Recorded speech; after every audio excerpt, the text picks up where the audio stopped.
This is Awkward Occurrence with Awkward Entertainment.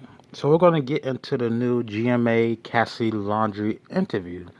This interview comes a day after another interview of hers was released on YouTube, where she's standing on her front lawn with her husband talking to so-called protesters. It seems like they're badgering her or doing rapid-fire questions.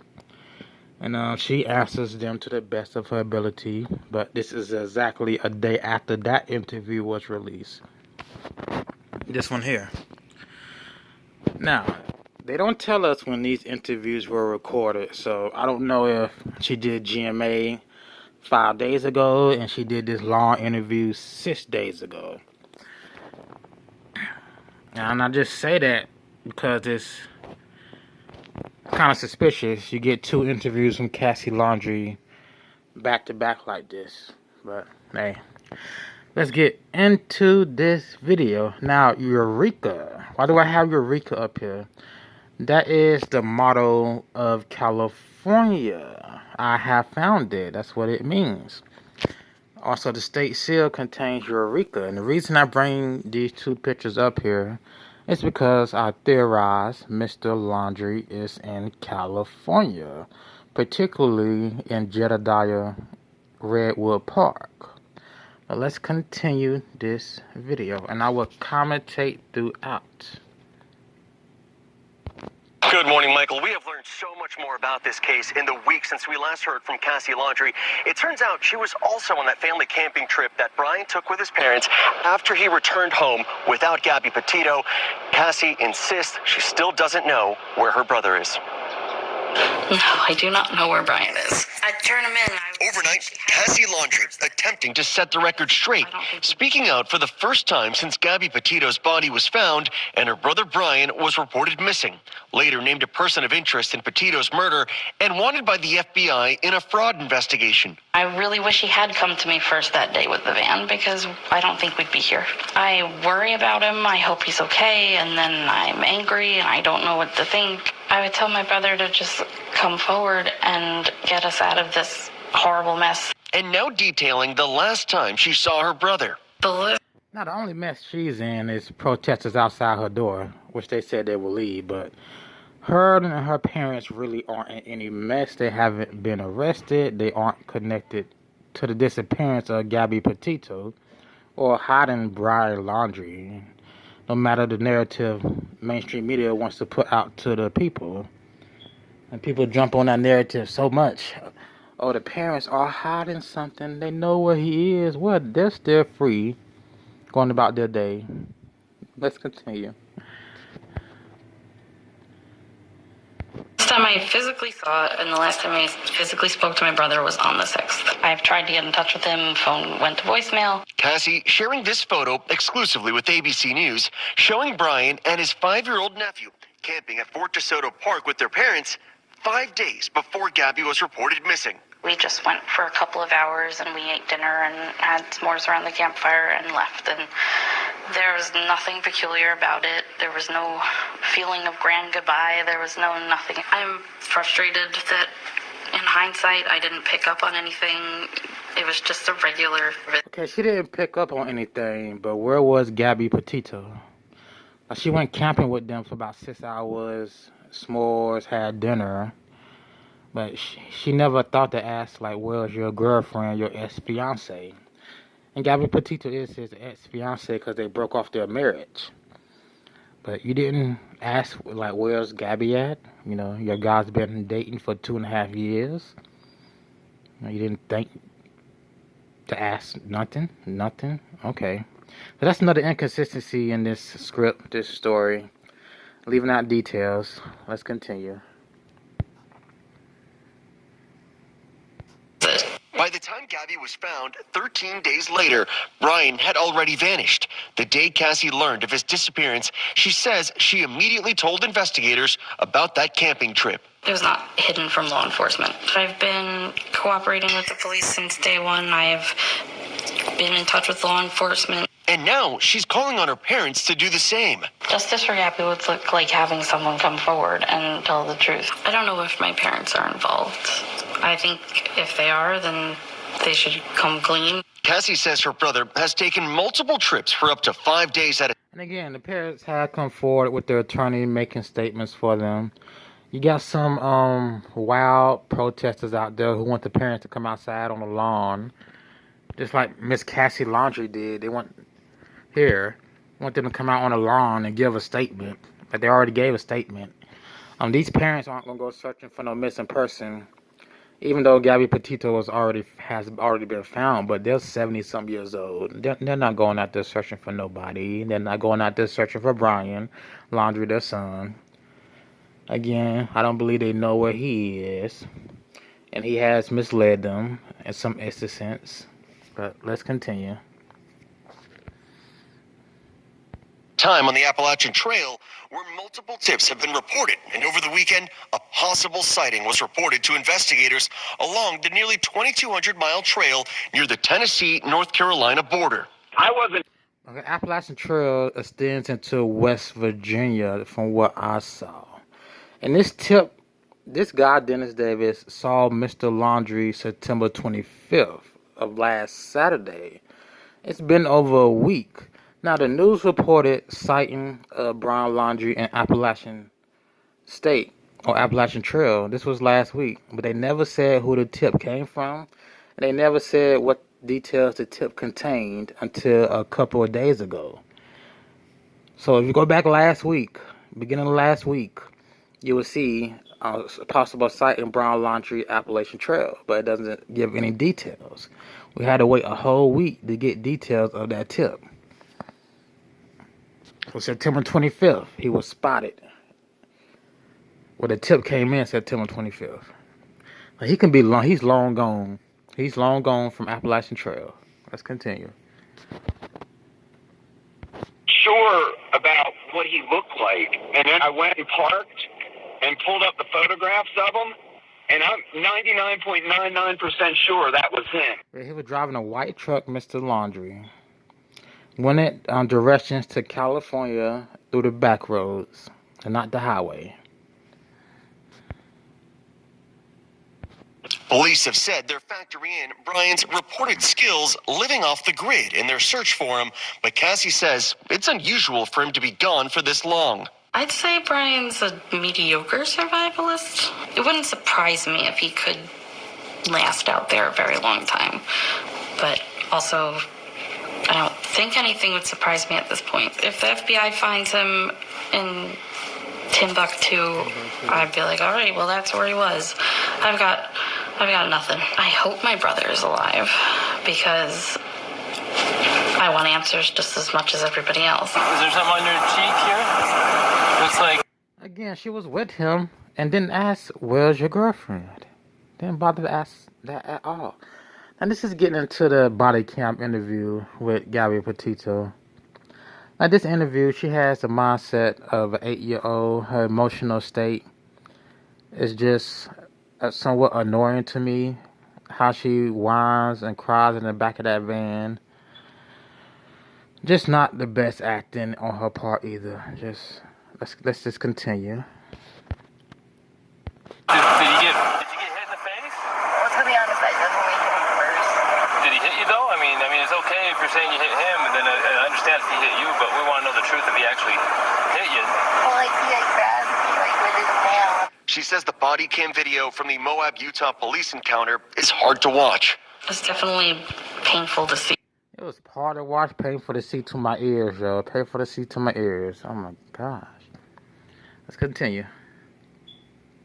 Everybody just be upset. It was pretty typical of them to argue and try and take space from each other. But people saying they saw public domestic violence, I've never seen anything like that from either of them. Now she wonders if more could have been done. I definitely feel like if they had all of the 911 calls from the multiple people they said, that I think that it would have gone a lot differently and we'd be in a different situation. Cassie says she's asking. I don't think it would be a different situation because Miss Petito didn't want Brian to get arrested. Brian didn't want Mr. Petito to get arrested. Police let them go on their way. I think after 2 hours of interviewing them, if I'm correct, the police stayed with them for 2 hours talking to them, which is pretty long if that's true. Because police wouldn't take no 2 hours to figure things out. Like, they got better things to do. Besides, talk to a couple who's in a domestic spat for 2 hours about nothing. But Miss Petito didn't want Brian to go anywhere. She stated she wanted to be with him, to the police. I'm paraphrasing. Even if things would have been different with those 911 calls, Miss Petito would have bailed Laundrie out, and they would have went on their merry way and continued the trip. Now, would Miss Petito still be alive if Mr. Laundrie went to jail? It depends on if they would have changed their course of travel. If they weren't going to Wyoming, Trenton Park, Spread Creek. And the reason I say that, if they had changed the course of their travel, is because I'm moving towards the thought of Laundrie being innocent because he left Miss Petito alone on the Spread Creek Trail. He left her alone in that camping area to go hiking. And he had to hitchhike back with 2 other cars to get back to her. So he left her alone, which is an opening for somebody to approach her and hurt her. But let's continue. Concerned as she is for her. So would have things been different? Probably not. Because they probably still would have went to Wyoming after he got out of jail. They probably still would have went to Spread Creek. He might have still went hiking for the day, came back and she's hurt, and there's no other suspect around. So he got to flee. He has to flee. Let's continue. Brother, she is mourning for Gabby and wants her family to know her heart is with them. I've been cooperating so that everyone gets answers. They deserve answers. Gabby's parents sending a message to Brian on the Dr. Phil show. If you truly loved her, you should turn yourself in. The Laundrie family attorney released a statement saying in part that Brian's parents don't know where he is, and the speculation by the public and some in the press that the parents assisted Brian in leaving the family home or in avoiding arrest is just wrong. Just wrong, but that speculation started from mainstream media and it trickled down to the public. That's how it goes. The narratives come from mainstream media, then it trickles down to the public. But when the mainstream media gives a narrative, they don't call it a conspiracy theory. But when we give a narrative, like me saying he's in California, he has nothing to do with her death. Oh, it's a conspiracy theory or it's rumor. Let's continue. Guys. All right, thank you, Victor. Joining us now is Lenny DePaul, a former chief inspector and commander with the U.S. Marshals, and ABC News. But Miss Cassie Laundrie did a better job acting in this. Well, she did a better job acting in this interview from yesterday that was released on YouTube on her front lawn. And she showed some emotion and genuine emotion, genuine facial expressions, this, that, and third. This GMA interview, she was stale face talking. Let's continue. Chief legal analyst Dan Avery. So far in this story, Miss Cassie Laundrie is the best actor so far. She's the best actor. And Lenny, we're going to start with you. We saw in that piece that Brian Laundrie's sister, she seemed to be distancing herself from her parents and saying she's not sure if they were involved in Brian's disappearance. What do you make of that? Well, good morning, Michael, and good to be with you. But I tend to believe Cassie. I mean, she's forthcoming. You look for those nonverbal communications in any conversation. She didn't have them. She gives up a lot of things. She tells us that Brian, he jumped on a plane after that incident in Utah and came back to Florida, then went back. An incident in Utah with them police pulling them over, I believe. After that, he jumped on the plane, went to Florida, came back. First, they say he went back to Florida to help his dad with a storage unit. Now they're saying he went back to Florida after the domestic dispute with Gabby Petito. So, again, mainstream media giving different narratives on same-day events, different narratives. Let's continue. out there. So I tend to believe her. And again, she's forthcoming. So the parents may be just kind of taking a step back and not wanting to, get her involved and whatnot. So. She also gave some more detail about Brian's survival skills. Do you think law enforcement should focus on these remote areas, or is it more possible that he left the country? I don't think he left the country, George. It's not his makeup. I do think he could possibly be on the Appalachian Trail. I mean, she even said he's survived out there. I don't think this is possible he's on Appalachian Trail because that tip was over 14 days ago. And then again, reports came in he was at a Quality Inn motel in Ohio. So he went from Appalachian Trails to Ohio, headed on his way to California. Because in West Virginia, Appalachian Trails, Tennessee, North Carolina border, he told Dennis Davis how he would get to California through the back roads. Later on, over a week later, there's another tip. Brian Laundrie was spotted at the Quality Inn Motel in Cambridge, Ohio. So the tips come in, but we're not going to get the information on the tips till a week later. A week later. He's gone out there by himself for weeks at a time. So I would focus and concentrate on that area, and I'm sure they're doing that. Dan, we want to get your input as well. As we said, we heard from Cassie right there. And she says that her parents claim that their attorney have told them not to discuss Brian with her. What do you make of that? It's a little bit odd, right? Because typically what an attorney will do is tell their client, who in theory should be Brian Laundrie here, and I guess it's the parents too, but I understand him saying to Brian Laundrie, look, don't talk, don't say anything, etc. Telling the parents not to talk, in particular, not to talk to the daughter about anything, does suggest that there's something that the parents may know that the lawyer doesn't want them to discuss. It doesn't seem odd to me, and it doesn't suggest the parents may know something that they don't want to tell police. That's just a narrative coming from this guy. That's what he thinks. That's not what's actually going on. So he said it would suggest that there's something that they're hiding. And that's just putting fuel to the fire of the parents have something to do with Mr. Laundrie being missing. But, it's hard to know for sure. And Brian is facing charges. Again, at the end, he says it's hard to know for sure. Yeah, that's just his speculation like everybody else's speculation. That's not the truth. I don't think it's strange the Mr. Laundries haven't told their daughter about Brian or talked to Cassie about Brian, because the Laundries haven't even came to the media to do interviews. So I don't think it's strange they're not talking to the media either. So let's continue. Prosecutor said there could be more charges on the way. Does that mean anything? Does it change anything for the parents if they are involved with his disappearance? Yeah, it depends on that timeline. This is something we talked about before, right? Before or after the arrest warrant, right? The minute that arrest warrant was issued, if they assisted him, they are harboring a fugitive potentially, or they're aiding, etc., in some way. If it was before the arrest warrant was issued and he was just a person of interest and they were... Yeah, the arrest warrant came after September 11th when Gabby Petito's body was found. Him being a person of interest in her death came after September 11th.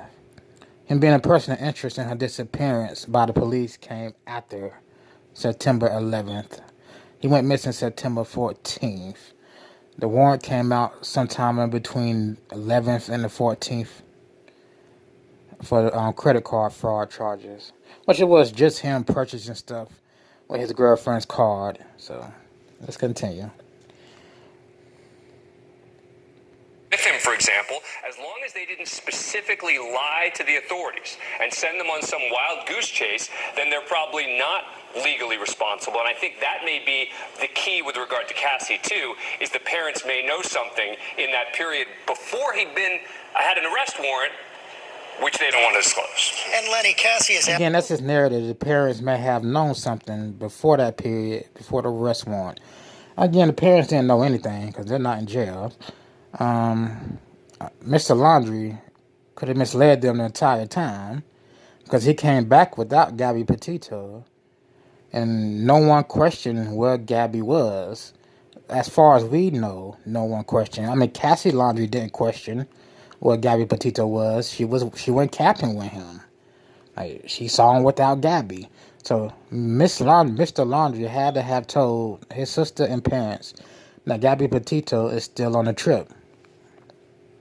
Even though he had the van, if he came home in the van, I haven't seen a van in the front yard at all. Did they ever find a van and take it away? I gotta look that up.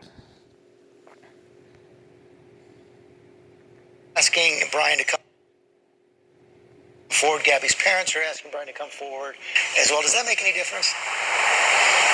Makes no difference. Let's continue. Makes no difference.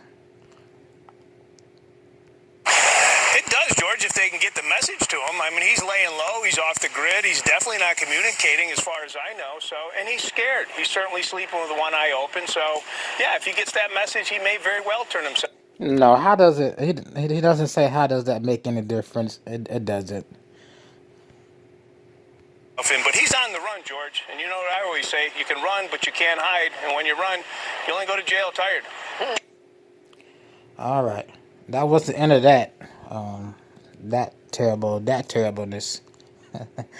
All right. Anything else I want to add to this? We're going on 21 minutes. No. Let me put it back up. So Cassie Laundrie spoke again. This is her second interview to be released to the public in 2 days. First one she did on her front lawn. Second one, GMA. First interview on the lawn. She had some emotion. She had some emotion. She had some good acting skills. Second one, just still face sitting in a chair. Like most of the people interviewed on GMA. They're sitting in the chair, still face, most of the people. Unless you're Rose Davis and you're nodding your head backwards, eyes wide open, smiling, you know. But there's nothing else I want to add to this. I'm starting to believe Mr. Laundrie isn't involved in Mr. Petito's death. Only thing that would suggest he's involved is him fleeing. The autopsy hasn't came out.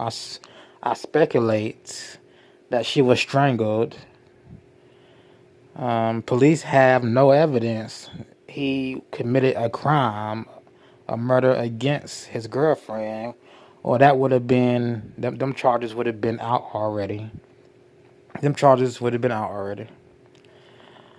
And he's on his way to California, or he's already in California, because the tip that came in about Appalachian Trail came in September 24th, 25th, that Saturday. That's about it, people. My next video, I'm going to get into Brian Laundrie's journey from Florida to California. And this has been Awkward Occurrence or Awkward Entertainment, and I will see you in the next video.